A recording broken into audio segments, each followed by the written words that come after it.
and welcome, guys. Thank you so much for joining us on our very first episode of the Developing Life podcast. It's really, truly great to see that you guys are here with us today, and we're going to kick things off with a phenomenal first guest, Mr. James Victore. And over the last couple of weeks, I've actually had the pleasure of learning a little bit more about James and his impact. I just began listening to his book, Effect per Function, which is outstanding so far. And honestly, like from what I've learned to this point, if people still did this, like I would absolutely be the president of the James Victore fan club, like the East Coast chapter. Like that would be my job. But again, guys, thank you and welcome to the podcast and welcome to the Developing Life community. So our mission here is to connect with all you and elevate your entrepreneurial journey with human-centered innovation, sustainable growth strategies, and just create a space for ethical and purposeful expansion through this digitally charged landscape that we're finding all of ourselves in. So my name is True. I am a brand vocalist, and I work to honor the heart of brands to form a visual language that can speak its truth. And I was lucky enough to be able to team up with some amazing individuals. Heather Crank, who is an award-winning art director, and she is pioneering the transcendence of art, design, and technology. She is our host today, interviewing James, and also Davron Bowman, our fearless leader. He is behind the scenes. He is a brand strategist and amplifies B2C brands on a global scale. So now I'm saying all of this, like all these accolades of these amazing individuals, and I'm literally questioning at this moment, like, why am I here?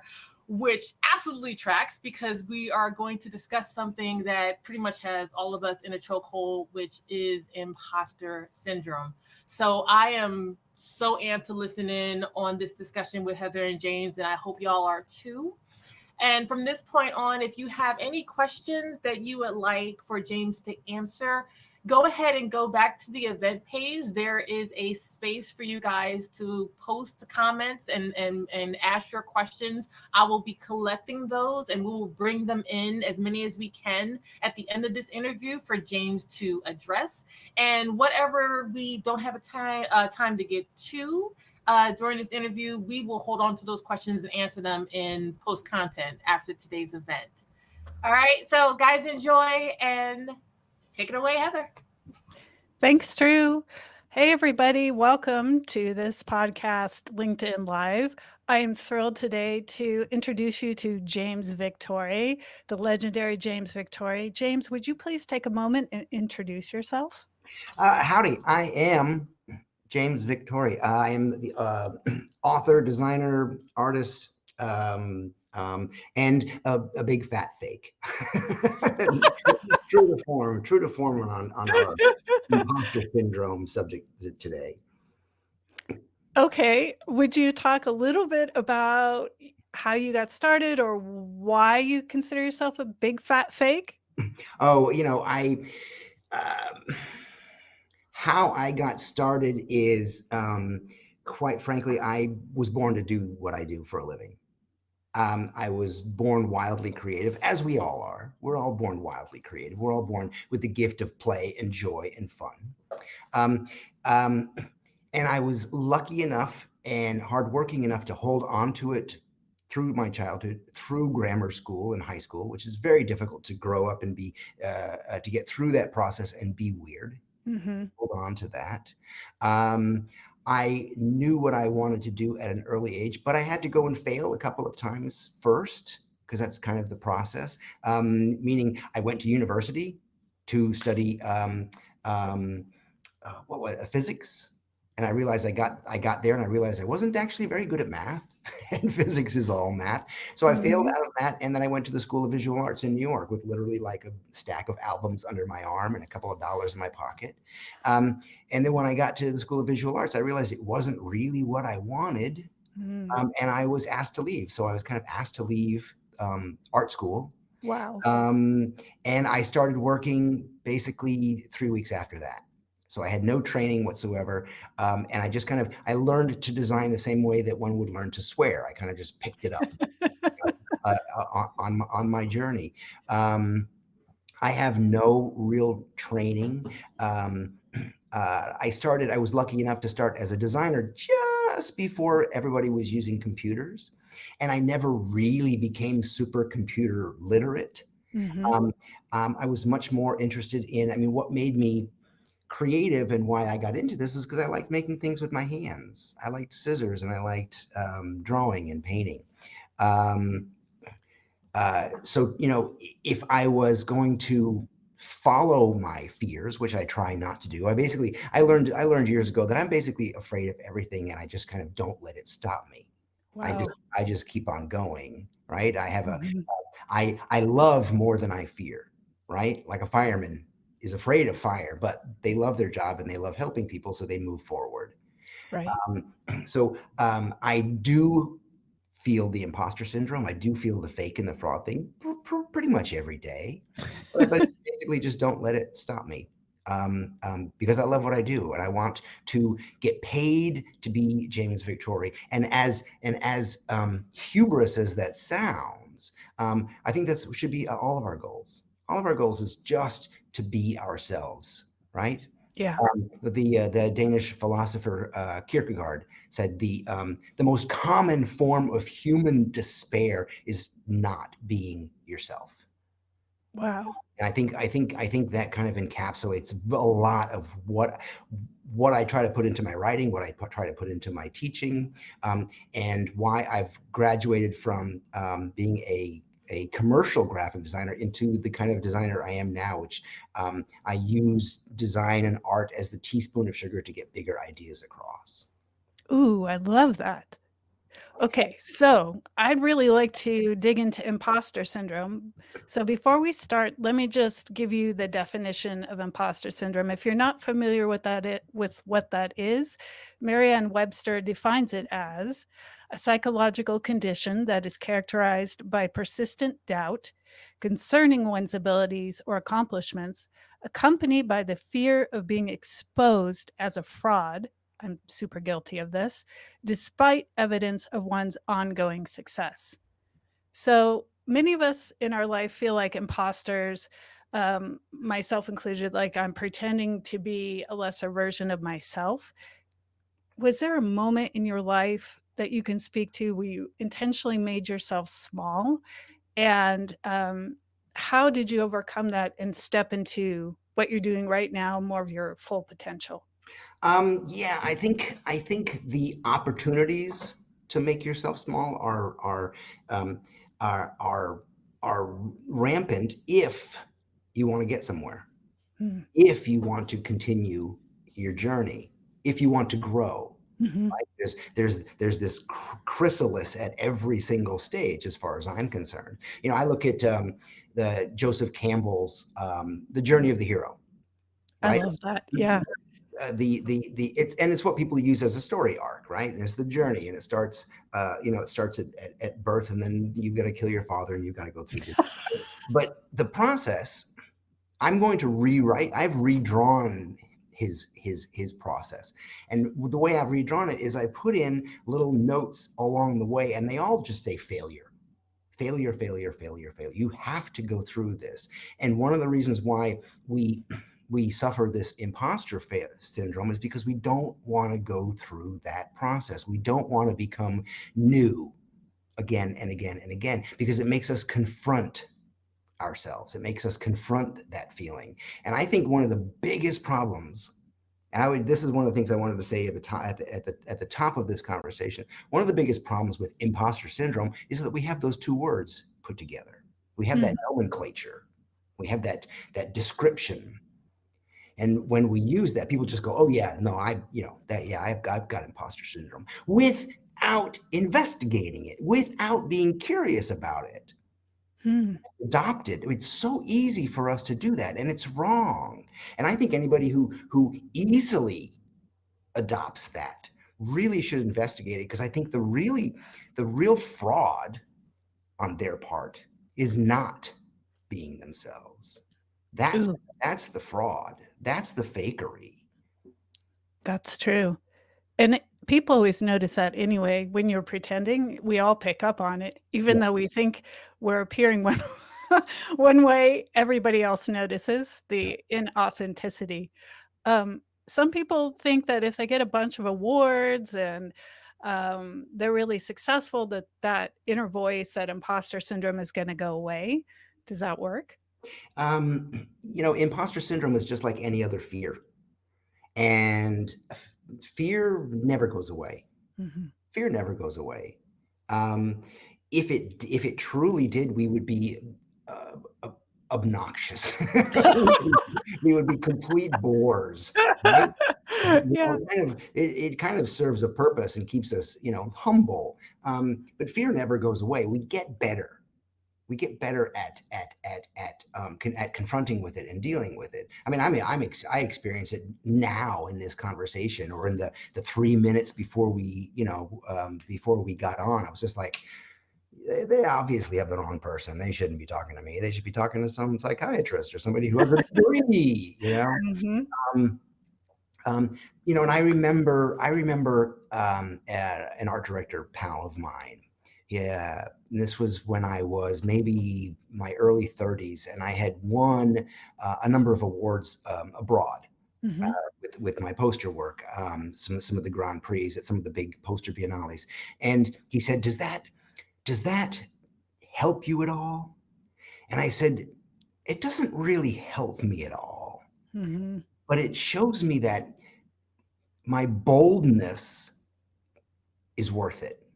It shows me that struggle is worth it, and that I Right. should probably like keep going, keep using that. It doesn't make it easier to send in work that I think is kind of risky. Um, um, but it helps me make that work, and it helps me be confident in it. And I think the process, what happens because I have that confidence about my work, and because I send in things that I feel very strongly about, and that are risky, I think that's why they get accepted. I think that's why basically, I don't get turned down a lot, which is crazy. And I Wow. look at it, I'm like, wow, they accepted that. Okay, let's go. Who would have thought? Who would have thought?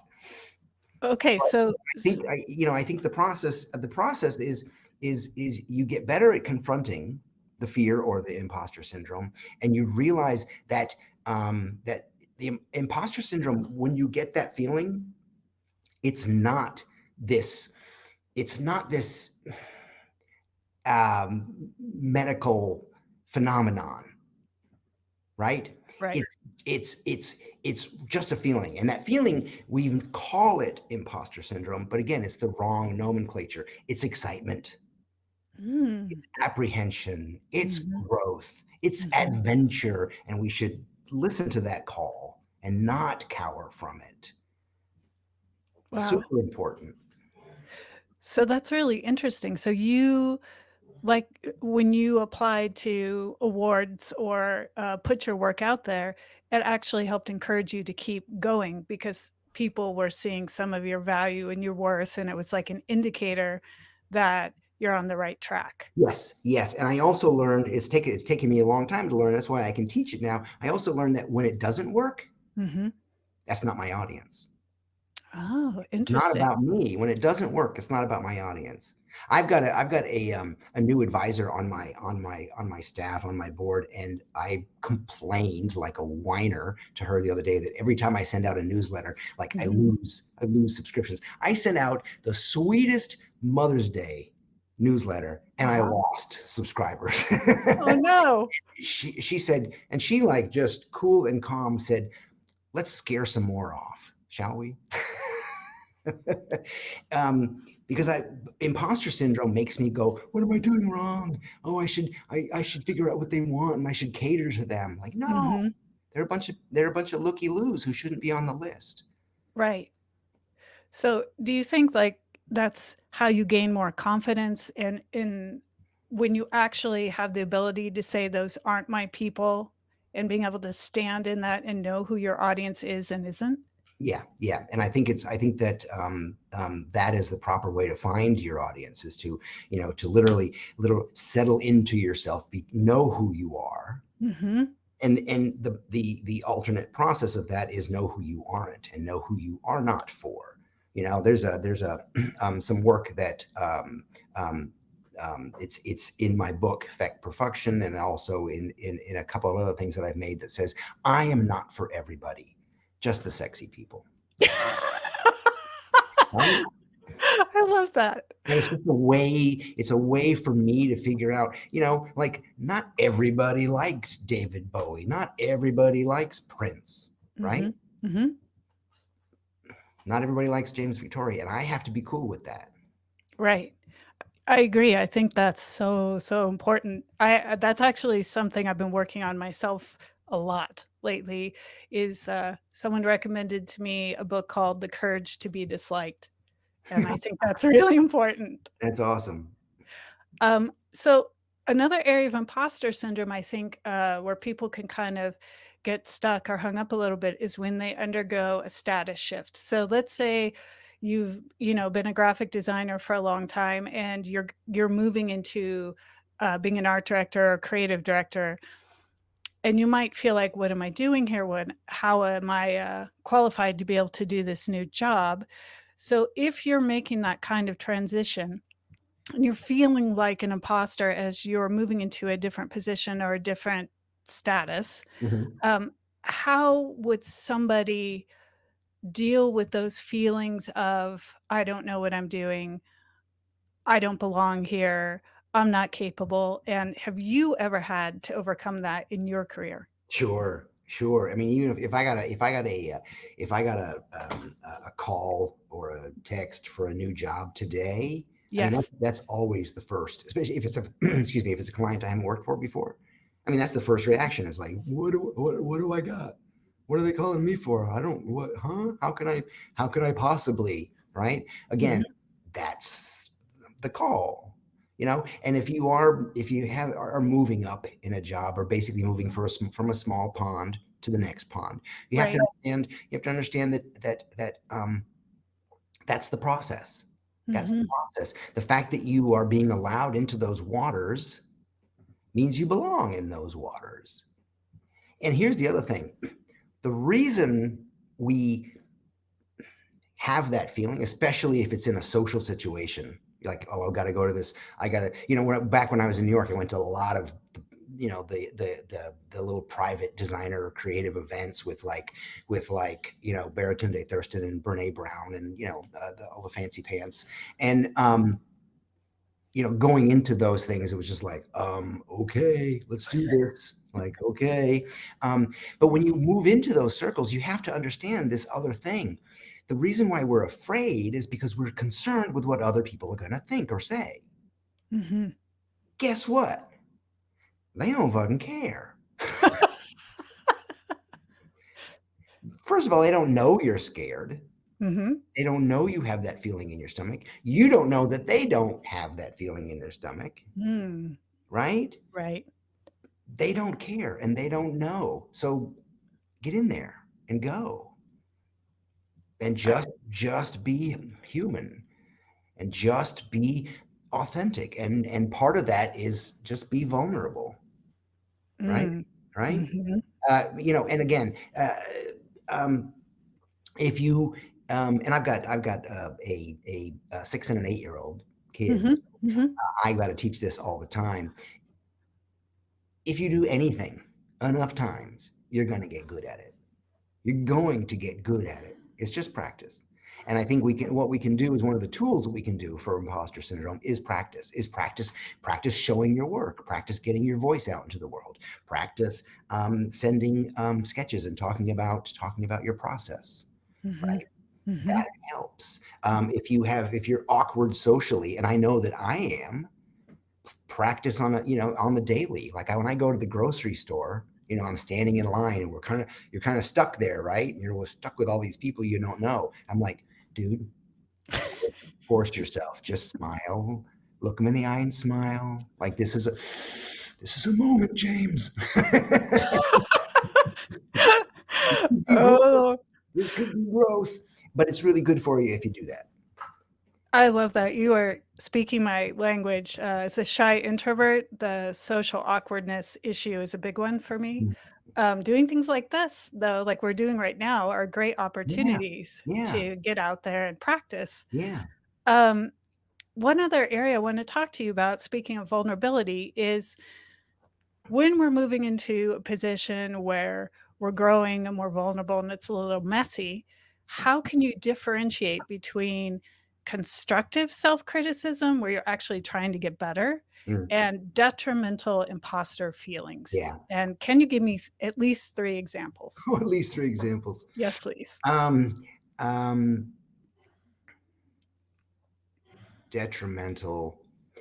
I think that one of the reasons why I'm considered this source and considered a reputable name and considered um, uh, I don't even know the words, a good or great graphic designer, is that I'm super critical. Oh. I think one of the reasons is that I can see my work with a very critical eye and uh, try to before I even put pen to paper, try to get to a certain level, right? Like Mhm. get through, try to make the work that only I can make. You know, a lot of designers can basically come up with the answers that my mom can come up with, but Right. I'm the guy who comes up with my answers, right? Um, um, oh, I'm waiting. What was the question? Okay, let me ask again. So, when you're being vulnerable and you're growing, Yes. let's start with the first part. Can you differentiate Oh yeah. between what you would consider constructive self-criticism and the opposite? Yes. I know that my self-criticism is constructive. I also know when it's not. Meaning, um, before the book came out, it Mhm, was a series of post-it notes stuck to a wall for almost 2 years mhm. because the critic in me wouldn't allow me to go any further. The Wow. critic in me said, "You're not a you're who do you think you are? Mhm, There's this process, James, you've got to go through, and you're not, you don't know how to do that, and you don't know the rules, and blah blah blah, right? That mhm, when it stops you, mhm, that's the problem. It's okay to be critical about your work. If it stops you, or if it starts to ruin your life, quite frankly, and because I know for a fact, because I knew these people, mhm. I know them now. Many, especially designers, we kill ourselves over the tiniest fucking little details that nobody else cares about. It's true. We stay up too late. We Mhm, miss time with our families. We stay at work. That causes stress. Stress causes disease or brings on bad habits like drinking, right? mhm, Um, mhm, th- there's an example of that kind of stuff. You need to be super conscious of, is this helping my work or is this stopping me from producing?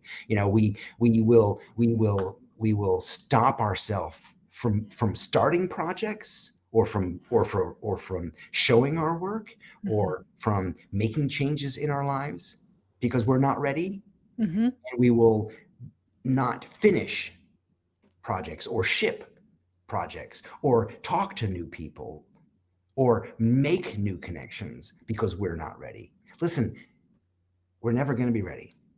We're never going to be ready. I'm working on a new book, and like I keep getting this feeling of like, well, I should wait until level. I'm like, dude, just so I'm like trying to like carve out a new part of my morning routine to just sit and like for half an hour just like make notes.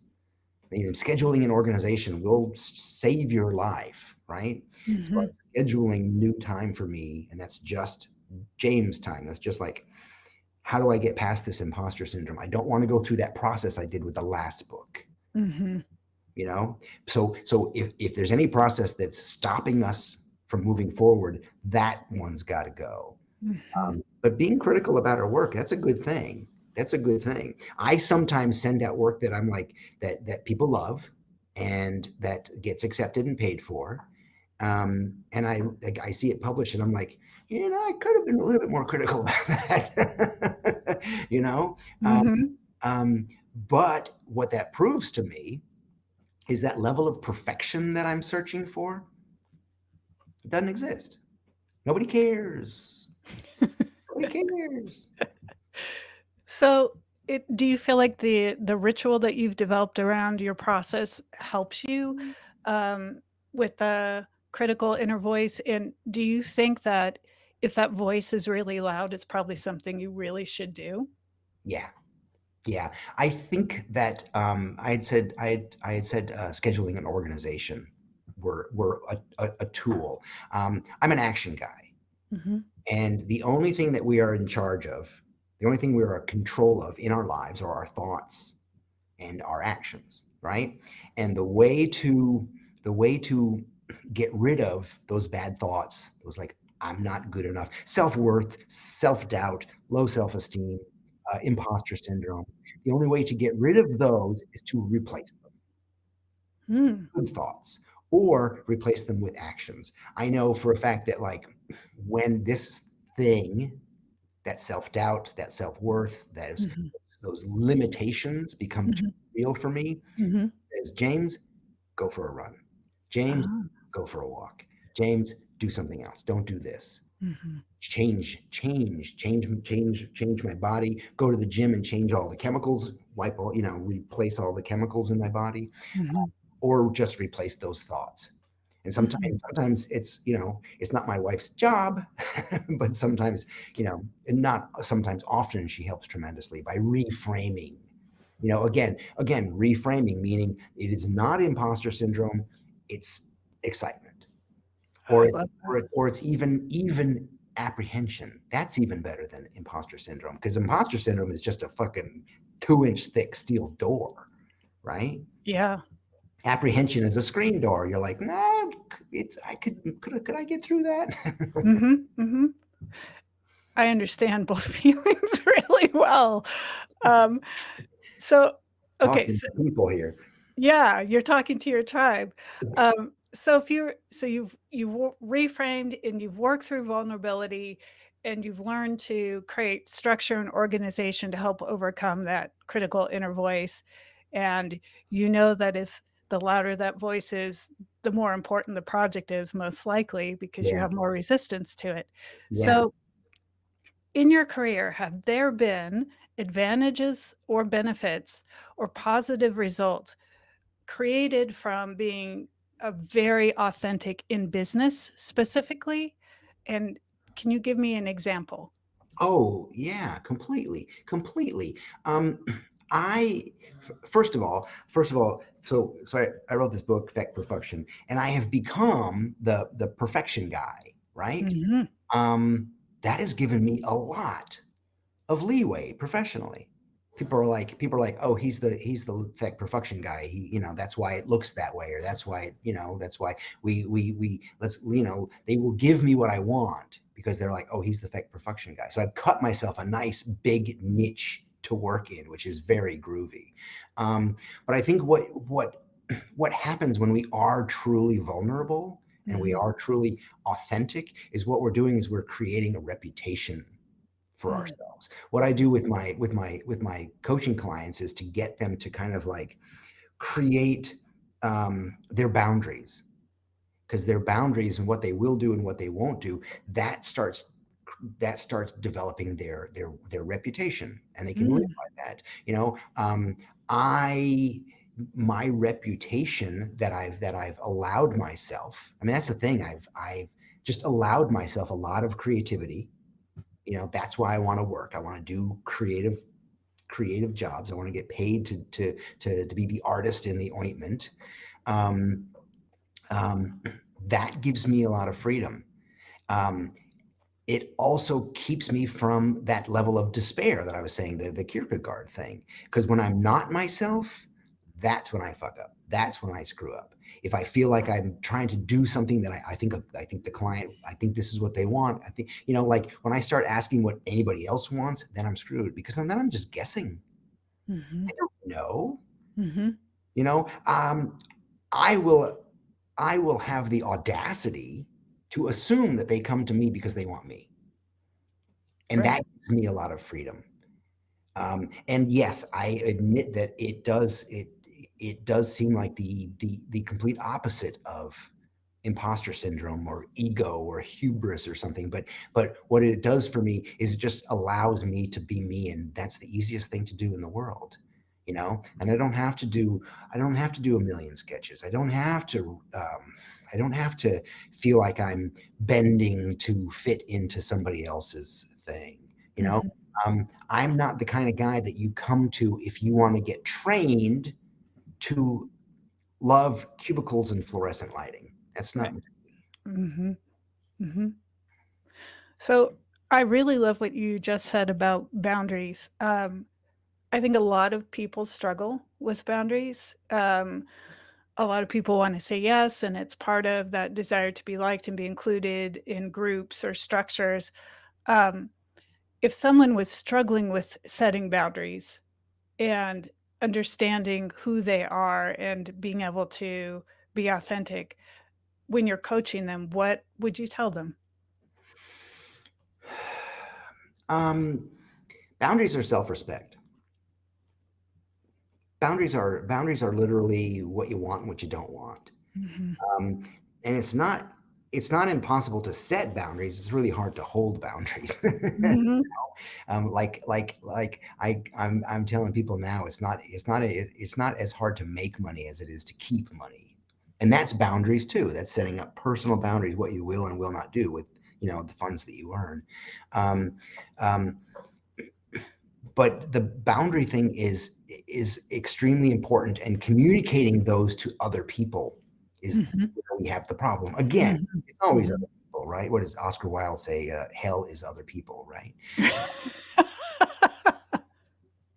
But it's communicating those. So if you can teach someone how to communicate those boundaries, and I'm like, hey, communicate by any means necessary. Like if it's hard for me to talk to my wife, well, I will text, Mhm. right? Because it's just easier. If it's hard for me to communicate with somebody, I'll send them a note, or I'll send them, I will find other ways. But I also know that if it comes down to like there's a money conversation I have to have with a client, and I know for a fact that I need to get face to face on that, because if I don't, then I know that I'm being a coward and I can't do that. Right. Again, when that feeling is really strong, like, oof, I really shouldn't do that. Just write it out, write out what you have to say, follow a script again, by any means necessary, figure it out. Boundaries are hard, but boundaries are super important.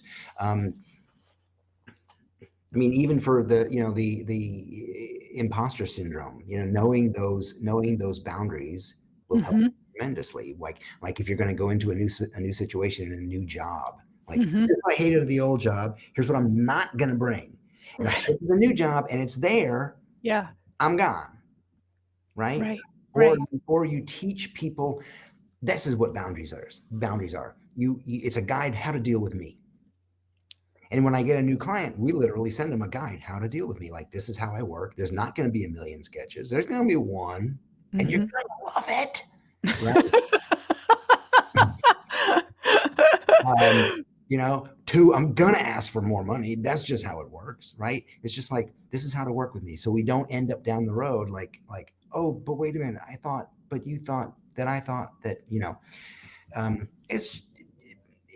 it's just common sense. And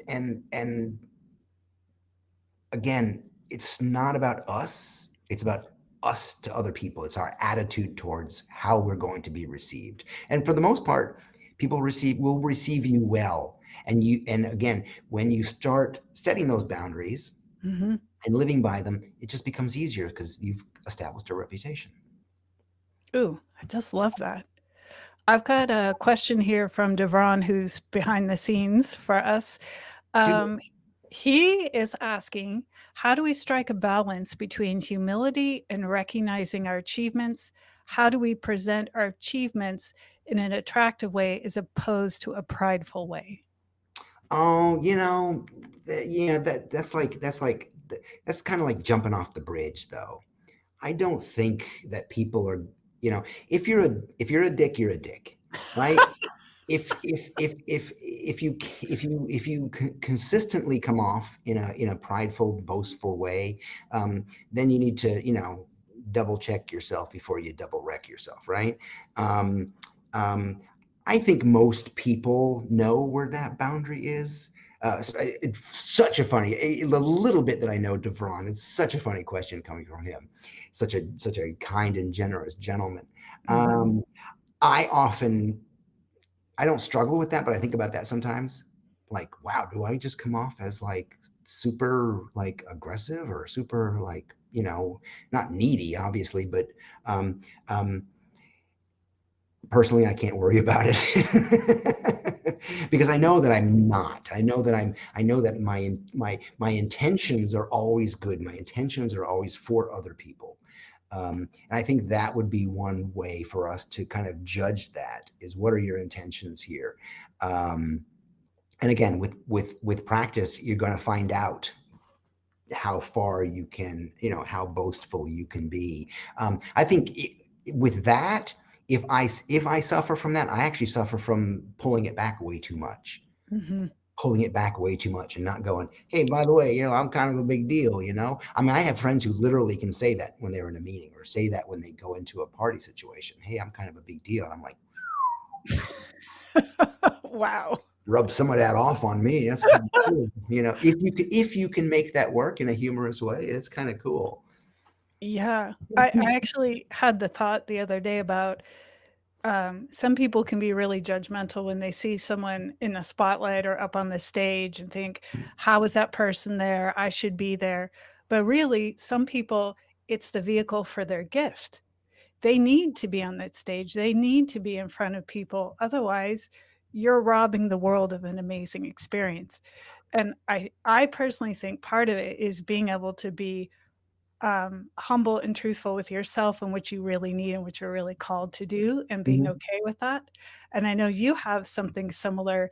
You're right out in front in people's faces without any trepidation about who you are and why you do what you do.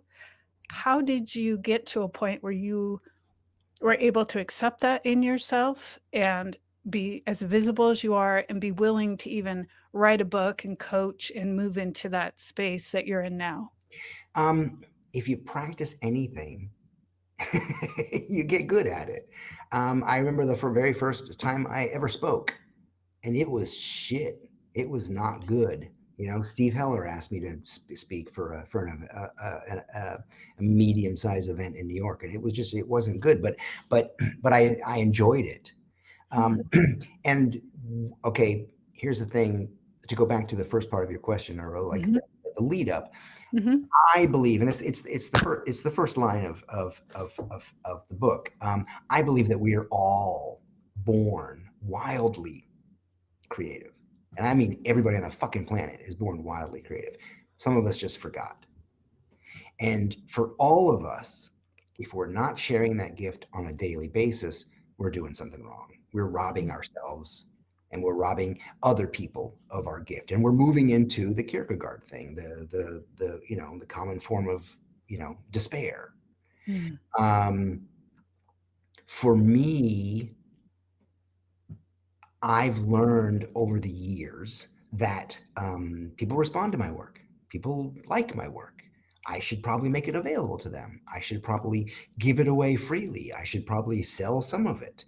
I could make it more impressive and move into museums and do that kind of work, right? So mhm, I just learned through the process that that works for me. mhm. But I'm not special. It would work for everybody. It would work for anybody. I have a new coaching client whose work is phenomenal. She's so amazing, but she's in Berlin and she's been a colorist, picking colors for like tractor companies and car companies, but really she's a painter. And I'm like, can we build a business? Can I build a business for you? Because you are phenomenal. So what I Yeah. get to do now is help her build she has no social presence whatsoever. We can build it from scratch. It's such a great opportunity. Mhm. She doesn't want to go back into being selecting colors for those things. She wants to be an artist. And I'm like, let's go. And I'm going to slowly help her get comfortable showing her work in her way, get Mhm. comfortable being her own person and dealing with the bank side of it. Like, okay, you've got good work. How do you show it? How do you sell it? Let's go. Mhm. Um, Mhm. because I think that we all deserve to be heard. When we all want to be seen and heard and loved. That's just human. We want Mhm. to be seen and heard and loved. And here's the thing: the imposter syndrome. Here's the thing. Here's a tool for you. So I've learned over the last couple of years from two of the most amazing spirits, most amazing teachers of my kids. I have learned the innate, the born in, the inbred tool that all creatives need on a daily basis. And it goes like this: Daddy, look at me. Look what I did. They say that constantly. They say it so much that you want to fucking shut them down, right? And most parents do. Most Mhm. parents do because it's annoying. It's like, I can't look, I'm doing the dishes. I got important work to do here. Um, but that tool means they want to be seen and they want to be heard and they want to be appreciated. And we as creatives, we quite frankly, we like our work. We like what we can do, or at least the potential of what we can do. A lot of people take day jobs because they were born creative and they went to a creative school and they got a creative job, but they're only allowed to bring a teaspoon in at a time, Mhm. which is so frustrating. So I have to teach them to be able to say, hey, look at me. Look what I can do. Because they want to be seen and they want to be heard and they want to be paid for what they do.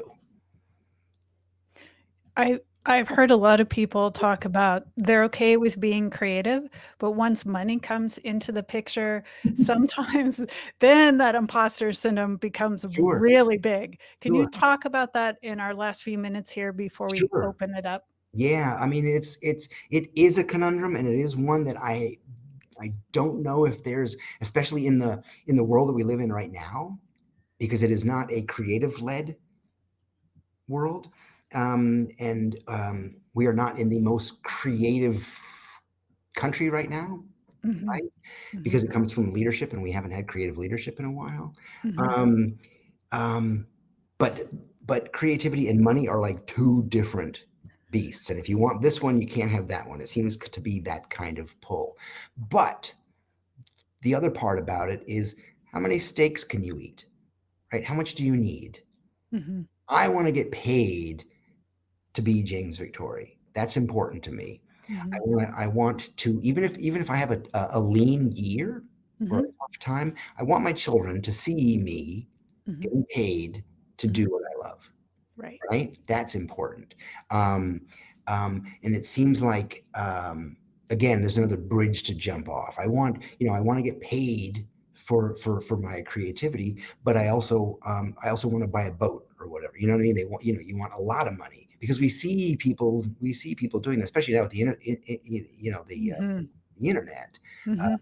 my Instagram feed is full of millionaires for some reason. I'm like, get off. I'm just using AI and it wrote me 3 best-selling books and blah blah. I'm like, fuck, shut the fuck up. Stop telling people that it's easy to be a millionaire. Why don't you tell them that? Why don't you teach them how to be themselves, right? Mhm. Teach them, because that's the tool. That's the tool we need in order to get to those places. Mhm. Can't if at the anyway, if you do just search for money, that's all you're going to get, and you're not going to be satisfied because you're still not creative. You're still not doing what you want to do. Why don't we just focus on ourselves, focus on our creativity, and let that feed us? It's inside us, right? Let's make it fucking pay rent. Let's make it do its job. Yeah. Yeah. Amen. Okay.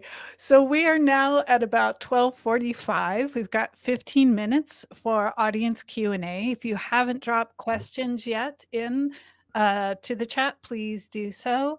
And if you'd like to come up on stage, you can raise your hand. And True is going to be our police lady who is going to decide who comes up and who doesn't. So I'd just like to give everybody a couple minutes to ask any questions. And while we're waiting for those, one last thought on money.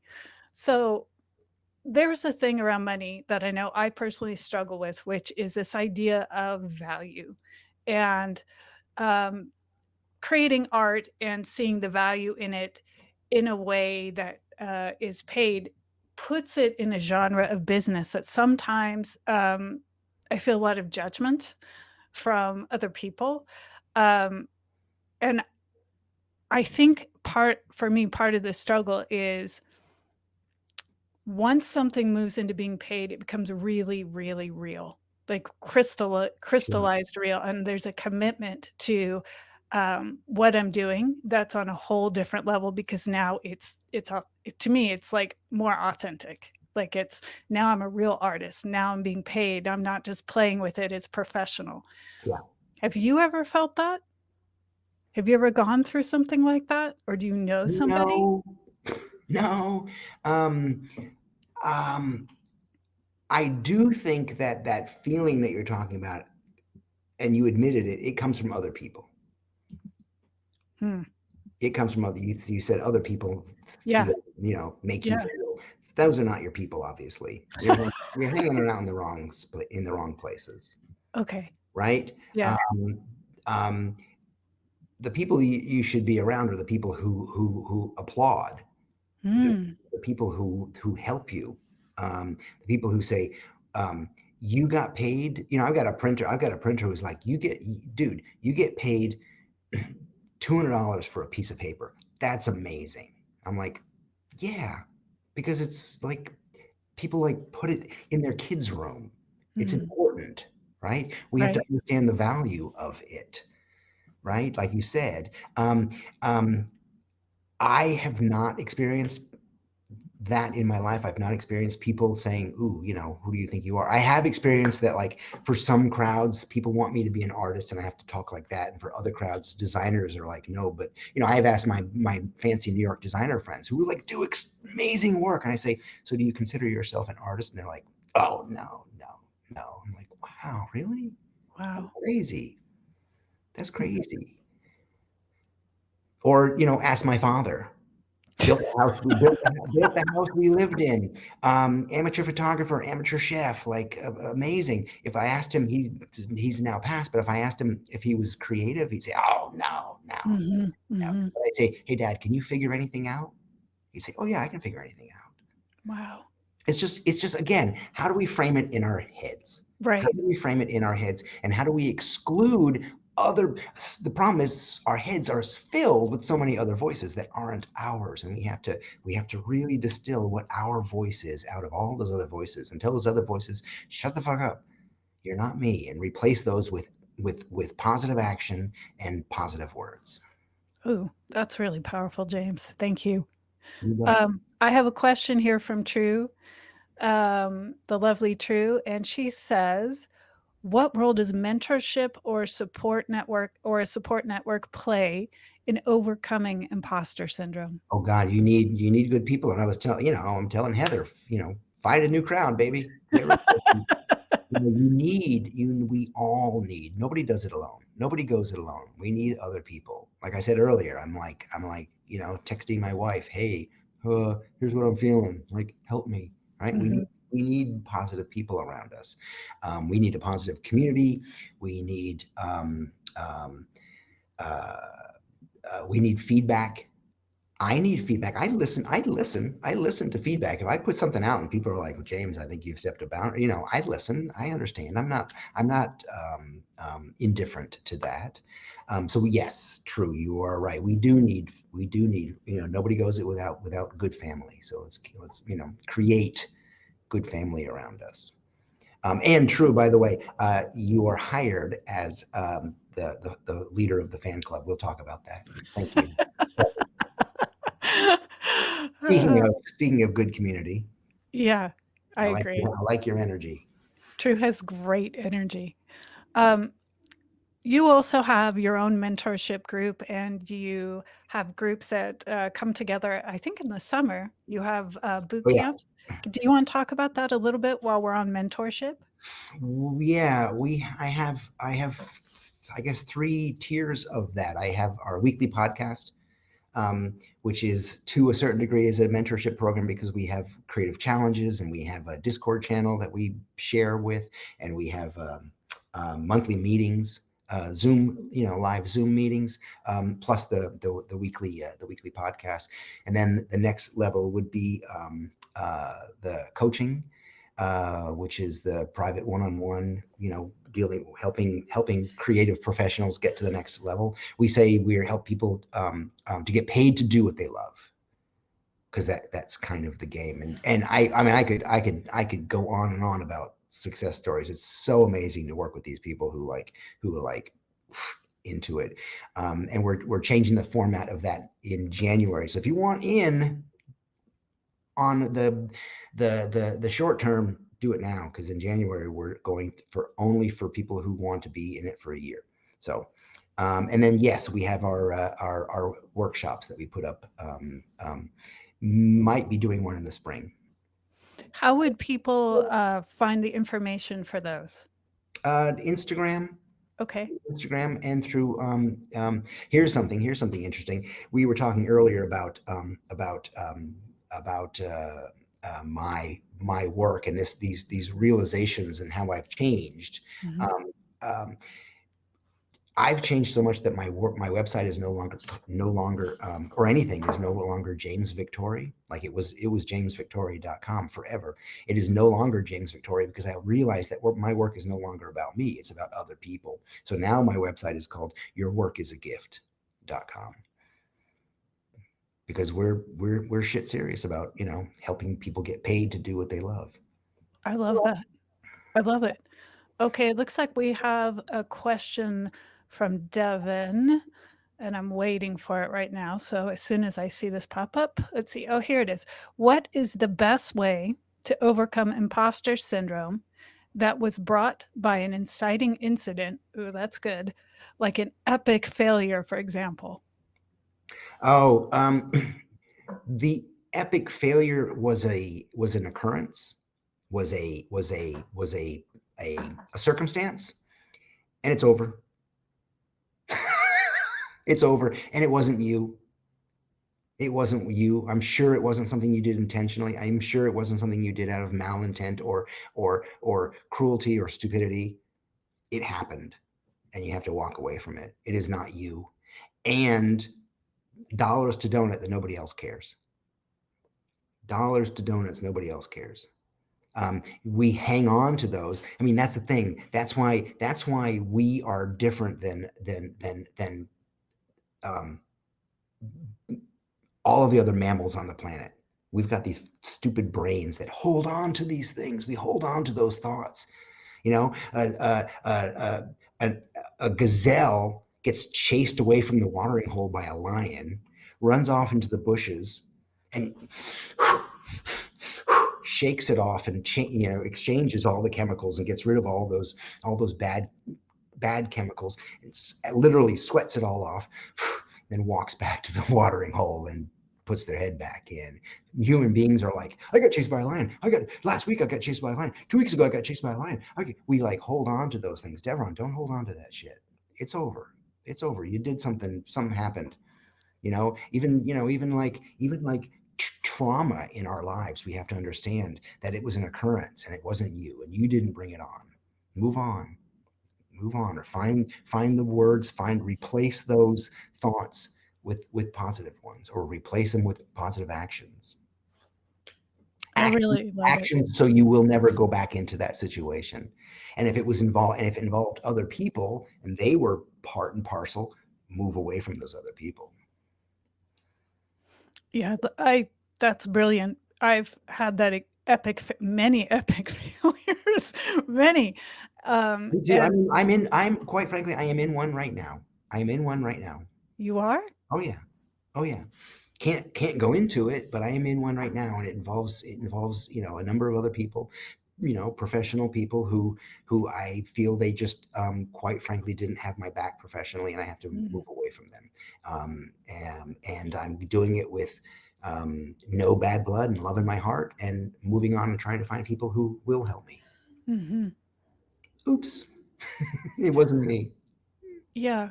I mean, it's part of growing too. You're no one's perfect. Yeah, yeah, Yeah.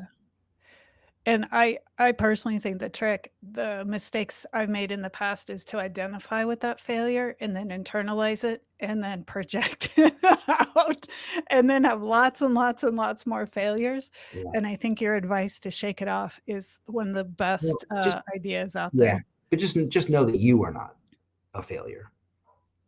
Shit happens. Isn't that the definition of shame, is the idea that there's something, it's not the external event, but you're wrong. Like it's inside you. The failure is about, excuse me, you personally. Yeah, yeah. Well, again, imposter syndrome, same thing. Imposter syndrome, same thing. It's not that you are an impostor. You were given that. You were bequeathed that probably at an early age by a competitive family, or a family that values achievement. Um, um, uh, okay, my first book before Effect Perfection, my first book was called "Who Died and Made You Boss." Literally. You know why? Because I was raised in a strict military family, and when one of the kids stepped out of their pay grade, the command from above was, "Who died and made you boss?" Mhm. Stand down. It's like, wow. So my way of dealing with these things is to write about it, is to make it the book title, is to, like, confront it head on. I love that. We've got one more question here from Conrad. He says, when raising prices go 2 times or go wild and jump at, I think it says times 10 for more fun. Conrad, I don't fully understand your question. So you saying, um, are you talking about when you raise your prices and having imposter syndrome when you raise prices? I think that's what you're getting at. Let's start there. um, I say do it. I say do it. I mean, a litigation attorney, the way they win high returns for their clients is they ask for it. So, ask for it. Most people are, like, so afraid of asking for more money. They think they're just going to get, like, they're going to lose the job, they're going to get hated, then their family's going to leave them, and then they're going to end up eating, cat food and dying in a trailer, right? It doesn't work like that. You may have to haggle. Mhm. So what? Yeah. That confidence, and knowing that you have to ask for what you want, that's a big thing. And it is a practice, and if you're new to it, you're going to go into a transition state, and all transition states are clumsy. You're going to win some of those fees, and you're not going to win some of those fees. Your client base might change. Um, Understand this: if you're going to raise your prices just for raising prices, your client base might change, and if it takes you away from doing super creative work, that's going to be a problem, because you're going to turn 30 or 40, and then you're going to call me. You're going to say, hey, I've got a summer house, and I've got the wife and the car and the kids and the this and the that, and why am I not happy? Creatively not, because you're creatively frustrated. Guilty. Um, I think that's when you and I first got in touch. Um, okay, so we have one more question here from Masha. She wanted to know if James works with a team or if you're solo. Both. I do have a small team. Creatively, it's just me. Like, as a writer and as a creator, as an artist, it's just me. But I have amazing sounding boards, and an amazing wife who knows me better than I know myself, and that helps a lot. Yeah, great partners. It's a good thing. I do, and we like I said, we just hired someone on the marketing business end, and it's proving super important. Oh, marketing. It's a whole nother ball of wax. Yeah, Okay. it sounds like you need to do a podcast on money, because that's really, I mean, really, that's like it is a concern. It is a concern. Creativity does not exist on itself. Creativity needs to be supported, and one of the ways to support it is financially. It's super important. Agreed. Okay, we have a couple minutes left here, so I just want to see if we have any other questions Sure. that come up here. And then, James, I would love for you to talk about upcoming projects and books. I know we touched on the coaching at yourworkisagift.com, and you have a podcast called The Right Questions. Right questions. You're on Instagram at James Victore. They can obviously find you on LinkedIn. But you also were sharing you have a new book in the works. In addition to the Talk Perfection. I have a new book. I'm trying to follow up Effect Perfection with and the struggle right now is to really make a new beast and not just kind of rehash or like an addendum to it. I don't know how much I can talk about it right now, but so I'm working on a lot of pieces of on that, and we're always working on new courses and new ways to interact with our audience, because I love doing stuff like this. I'm a people person. What do you want? Well, I am super grateful for all of your content. I've been following you for a while, and it's really helpful and inspirational. I'm so grateful for you being here. True, Devron and I are so humbled that you would join us on our very first podcast as we're launching our new group. Yeah. And we are thrilled that you joined us and answered these questions on imposter syndrome. I know that we are all struggling with it. Any closing thoughts, James, before we shut the room? No, it's funny because I did have a closing, which is, and actually Oprah wrote about this in her book. She has these, amazing guests on her show, and authors and actors and people of accomplishment, right? And at the end, the closing of, they turn off the lights, they say, okay, cut. The first question out of every guest's mouth, guess what it was? I have no idea.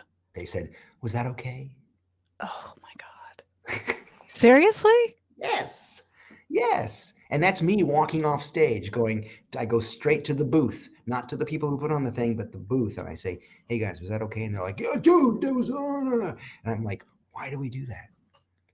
Yeah. Why do we do that? Imposter syndrome. The thing we've been talking about for the last we want to be, hour. we're people pleasers. Oh yeah, people pleasing. Yeah, that really dovetails right into the imposter syndrome. Yep. Yeah. All right, James. Well, you guys are awesome. Thank you so much. And thank you everybody for joining us. And stay tuned for more podcasts. And we'll be posting some of the content from this conversation. So please follow James. Please engage with this content. And we'll see you all later. Good job. Thank you, James.